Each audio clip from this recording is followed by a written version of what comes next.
क्या mutual funds एक धोखा है? क्या म्यूचुअल फंड स्कैम है? आज मैं ऐसा क्यों बोल रहा हूं? अभी आप इंटरनेट पर जितने भी लोगों को सुनोगे सब बोलेंगे म्यूचुअल फंड सही है। इंटरनेट पर एड्स आती हैं, भैया म्यूचुअल फंड सही है। बड़े बड़े सेलिब्रिटीज ऐड कर रहे हैं कि म्यूचुअल फंड सही है, पैसा लगाओ। आप धोनी को देखते हो, आप सचिन तेंदुलकर को देखते हो, अब तो आप रोहित शर्मा को भी देखते हो। रिटायरमेंट का प्लान? पाजी, रिटायरमेंट की तो हमें पड़ी थी। इस जनरेशन ने तो उस बारे में सोचा भी नहीं होगा। नहीं माई भाई, बिल्कुल सोचा है। पहले मैच से ही सोचा है, इसीलिए तो वो कर रखा है। वो मतलब क्या? वही जो सब लोग सही है करते रहते हैं। अच्छा, म्यूचुअल फंड्स में SIP? म्यूचुअल फंड्स में SIP। थैंक यू बाजी। तो ये जो बड़े बड़े क्रिकेटर्स हैं ये आपको बोल रहे हैं कि म्यूचुअल फंड्स में पैसा लगाओ।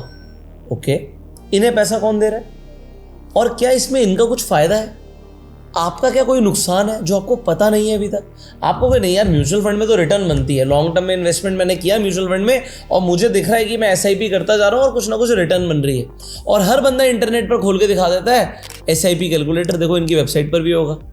तो अगर मैं म्यूचुअल फंड कैलकुलेटर पर क्लिक करूँ तो सबसे पहले इस तरीके का हर कोई आदमी आके कैलकुलेटर खोल देगा, SIP कैलकुलेटर, और आपको बोलेगा आप अगर यहाँ पर 5,000 रुपये से भी इन्वेस्टमेंट करोगे तो आपके पास लाखों करोड़ों रुपये हो जाएगा। ओके, और हमें लगता है कि म्यूचुअल फंड सही है, हम पैसा लगाना शुरू कर देते हैं। अब मैं आपको दिखाता हूँ कुछ इंटरेस्टिंग, बड़ा ध्यान से देखिए। इस तरीके के कुछ आर्टिकल्स इंटरनेट पर आए थे, हो सकता है आपने ना पढ़े हो, कि ऐसा क्यों हुआ, वाई आपकी म्यूचुअल फंड परचेज जो आपने 4 जून को करी थी वो सेम डे गई नहीं। इससे क्या फर्क पड़ता है? ये 4 जून हम पिछले साल की बात कर रहे हैं, जब इलेक्शन के रिजल्ट आए थे तो उस दिन मार्केट एकदम से क्रैश हुई थी। ऑल्दो मैं आपको लेटेस्ट डेटा नहीं दिखा सकता, बट यहाँ पर मैं आपको चार्ट दिखा सकता हूँ क्योंकि अब ये 1 साल पुराना चार्ट है। तो यहाँ पर आप देखिए, आपको क्लियरली दिख रहा है उस एक दिन के अंदर मार्केट लगभग 8% गिरी थी। 8% गिरी थी। अब मैं इंटरनेट पर, रेडिट पर कई सारे लोगों को पढ़ रहा था, लोगों ने अपने फीडबैक दिए हैं कि मुझे NAV की जो डेट है 4 जून की जगह 5 जून की मिली है।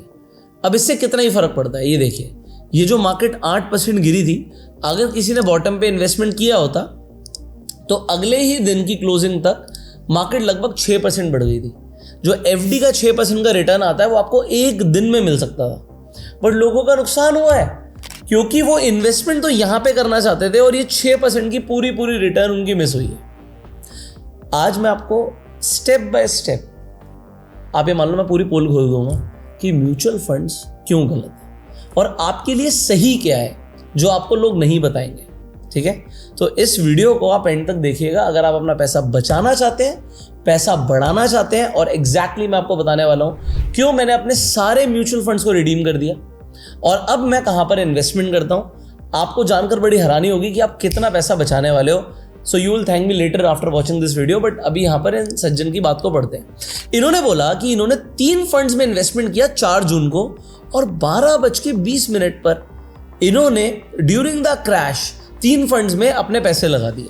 इन्होंने बोला मुझे HDFC में तो NAV सेम डे की मिल गई, बट क्वांट और पराग पारेख में मुझे अगले दिन की NAV मिली। अब अगले दिन की NAV का मैंने आपको डिफरेंस बता दिया कि भैया अगर इस दिन की NAV, पहली बात तो मैं आपको बता दूं, जो लोग म्यूचुअल फंड्स में इन्वेस्टमेंट करते हैं आपको कभी भी बॉटम का प्राइस नहीं मिलेगा, भूल जाओ। आपको बॉटम का प्राइस नहीं मिलेगा भाई, आपके साथ पहले ही धोखा हो रहा है। ये कैसे मिलेगा ये तो मैं आपको इस वीडियो के एंड में बताऊंगा। वो 12:20 पे इन्वेस्टमेंट करना चाहता था यहां पर कहीं पर, बट अगर उसे सेम डे की HDFC में भी NAV मिली है ना, तो NAV मिलती है क्लोजिंग के भाव की। मार्केट यहां पर जाके क्लोज हुई है, तो अगर आप बॉटम से देखोगे तो सेम डे मार्केट बॉटम से 3% से ऊपर जाके तो क्लोज हुई है। 3% का घाटा अगर आपने म्यूचुअल फंड्स में सेम डे इन्वेस्टमेंट किया, और अगर आपने अगले दिन इन्वेस्टमेंट किया तो इस क्लोजिंग से अगली क्लोजिंग में फिर 2-2.5% का आपको डिफरेंस दिखेगा। ये 2.6% आपको डिफरेंस दिख रहा है। ये जो डिफरेंस है ना, ये अभी ऐसा फर्क नहीं पता लगता, बट आप इस तरीके से समझो कि अगर किसी ने 1 लाख रुपए इन्वेस्टमेंट किया तो इस NAV से अगले दिन की NAV पर 2600 का फर्क आएगा। 1 करोड़ का इन्वेस्टमेंट किया तो 2,60,000 का नुकसान। और ये तो मैं बोल रहा हूँ क्लोजिंग टू क्लोजिंग NAV जो म्यूचुअल फंड में होता है। म्यूचुअल फंड में आपको क्लोजिंग की NAV मिलती है, जहां पे मार्केट क्लोज होती है वहां से आपको रेट मिलता है। बट अगर किसी ने बॉटम पे पैसा लगाया होता, मान लीजिए वहीं पर किसी ने 1 करोड़ रुपए की लमसम इन्वेस्टमेंट करी,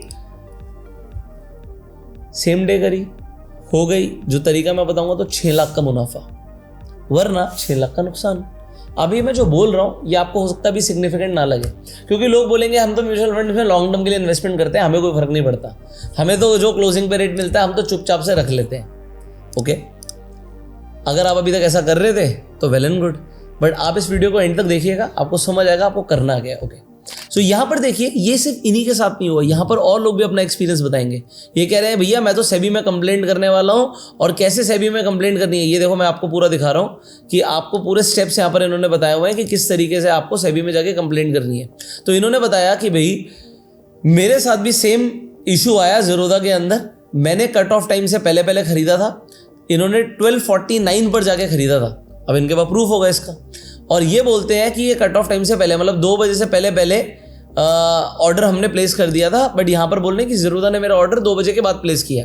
ऑल्दो मैं आपको बता दूं कि कट ऑफ टाइम तो 3 बजे का होता है, तो 2 बजे से भी फर्क नहीं पड़ता, 3 बजे से पहले पैसा पहुँच गया तो सेम डे की एनएवी मिलनी चाहिए, क्यों नहीं मिली? तो वो बीच में जो ये डिफरेंस था, क्या किसी म्यूचुअल फंड मैनेजर ने अपनी जेब में डाल दिया? पैसा ऐसा नहीं करते हैं, बट फिर भी आपको क्यों नहीं मिली?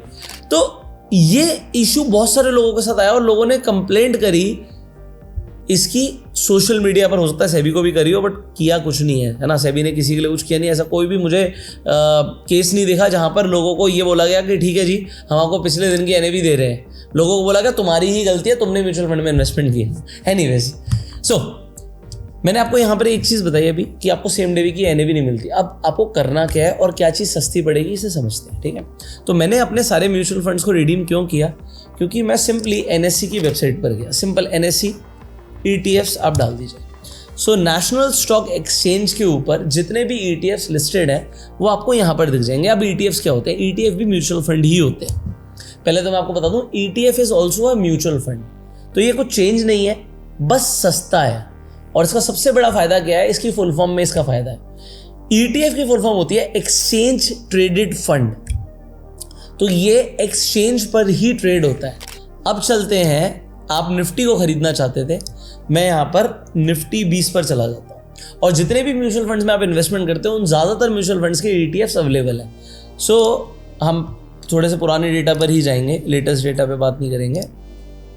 हम 4 जून को चलते हैं और आपको दिखाते हैं एग्जैक्टली आप सेम टाइम पर 12:20 पे बॉटम बन रहा है, तो 12:20 पे, 12:25 पे, 12:45 पे, जहाँ पे आपको लगता है कि मुझे अभी खरीदना है, आप अभी खरीद सकते हो। ये देखिए, तो ये हम आ गए ETF के 4 जून के चार्ट पर। अब आप यहाँ पर देखिए, ये सुबह से मार्केट जब गिरी तो ETF का प्राइस भी गिरना शुरू हुआ, और वही 12:20 के आसपास इसने भी बॉटम बनाया। अब आप यहाँ पर बॉटम पे खरीद सकते थे। आप ETF जब भी खरीदना चाहते हो, आप बाय और सेल दोनों, जो प्राइस ट्रेड हो रहा है उस ट्रेड होते हुए प्राइस को देखते हुए आप अपना बाय और सेल ऑर्डर मार सकते हो।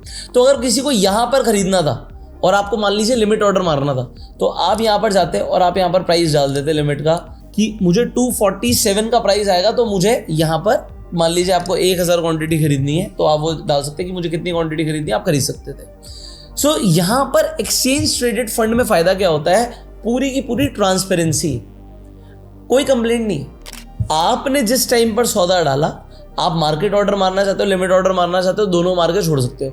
आप कहते हो नहीं यार 240 का प्राइस जब आएगा तब मुझे खरीदना है, तो 240 का प्राइस आएगा तभी आपका ऑर्डर लगेगा, वरना नहीं लगेगा। तो मन चाहे किसी और के प्राइस पे खरीदने की जगह मैं अपने प्राइस पे खरीद रहा हूँ। आप बाजार में जाते हो, फल सब्जी भी लेने जाते हो, तब भी अपना भाव लगाते हो ना, आपको पता होता है आप किस रेट पे खरीद रहे हो। सामने वाला कहता है मैं तो 200 रुपये किलो पर दूंगा, तो आप बोलते हो 200 ज़्यादा लग रहा है, मैं 180 दूंगा, 170 दूंगा, तो वहाँ पर आप मोल भाव करते हो। जब आपके पास यहाँ पर जब आप फल सब्जी खरीद रहे हो, तो मोल भाव करने की, अपने प्राइस पे खरीदने की आपके पास पावर है।